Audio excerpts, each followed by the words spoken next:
ये कहानी है एक ऐसे राज की जहां दोस्ती, लालच और गंदे रिश्ते मिलकर सबसे खतरनाक खेल खेलते हैं। और ये खेल शुरू हुआ तब जब एक लड़का अपने ही दोस्त की मां के साथ सोता था। इस केस को पढ़ते पढ़ते मैं खुद हैरान हो गया था कि आखिर एक ही केस में इतने सारे ट्विस्ट और टर्न कैसे आ सकते हैं। कहानी शुरू होती है 18 मई 2017 से। गुना का रहने वाला 17 साल का एक लड़का था हेमंत। काफी टाइम से वो अपने पापा से नई बाइक की डिमांड कर रहा था। कहता था कि मेरे दोस्तों के पास बाइक है और मेरे पास नहीं। आखिरकार एक दिन उसके पापा मान गए। उसी दिन हेमंत घर से निकल पड़ा बाइक देखने और शाम को घर लौटकर अपने पापा से बोला कि उसे एक बाइक पसंद आई है जिसकी कीमत 40,000 है। डॉक्यूमेंट्स भी चेक कर लिए और उसे यह बाइक एकदम परफेक्ट लगी। हेमंत के पापा सरकारी अफसर थे, पैसे की कोई कमी नहीं थी। उन्होंने बेटे को अगले ही दिन बाइक लाने के लिए 40,000 रुपए कैश दे दिए। सुबह हेमंत घर से निकल गया पर शाम तक वापस नहीं आया। ये देखकर पापा घबरा गए। उन्होंने बार बार हेमंत को फोन किया लेकिन कॉल उठी ही नहीं। मजबूर होकर वो पुलिस स्टेशन पहुंचे और बताया कि बेटा 40,000 कैश लेकर गया था और हो सकता है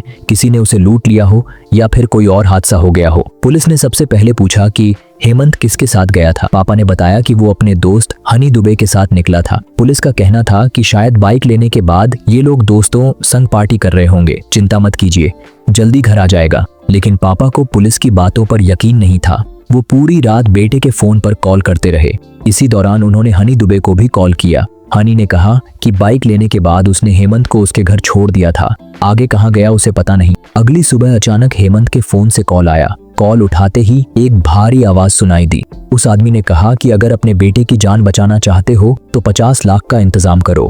अब पापा समझ गए कि बेटा किसी किडनैपर के चंगुल में है। पुलिस ने नंबर ट्रेस किया जो इंदौर का निकला, लेकिन पापा ने साफ कहा कि हेमंत कभी इंदौर नहीं गया। पुलिस को शक हुआ कि हेमंत को अगवा कर इंदौर ले जाया गया है और तुरंत टीमें रवाना कर दी गईं। इसी बीच गुना के जंगलों से सनसनीखेज खबर आई। वहां से एक सड़ी गली लाश मिली। पुलिस पहुंची और जांच में पता चला कि लाश हेमंत की नहीं बल्कि उसके दोस्त ऋतिक की है।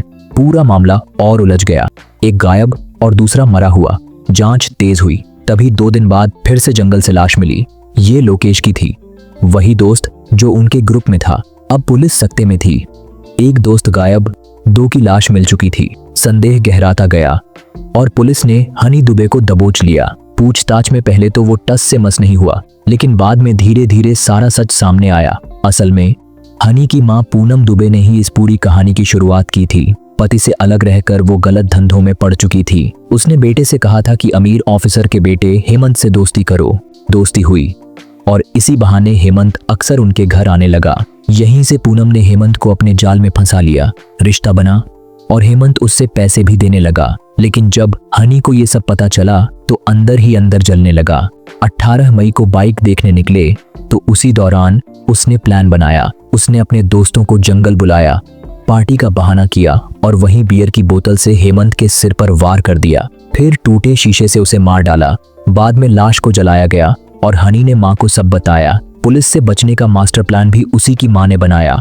ऋतिक और लोकेश को भी उसने बहका कर शामिल कर लिया। मगर जब पैसे के बंटवारे पर लोकेश ने मुंह खोला तो उसे भी जंगल बुलाकर मार डाला। उसके बाद ऋतिक की बारी आई। आखिरकार ये गुनाह छिप नहीं पाया। पुलिस ने हनी और पूनम दोनों को गिरफ्तार कर लिया। लंबी जांच और केस के बाद 5 साल बाद कोर्ट ने इन्हें उम्र कैद की सजा सुनाई।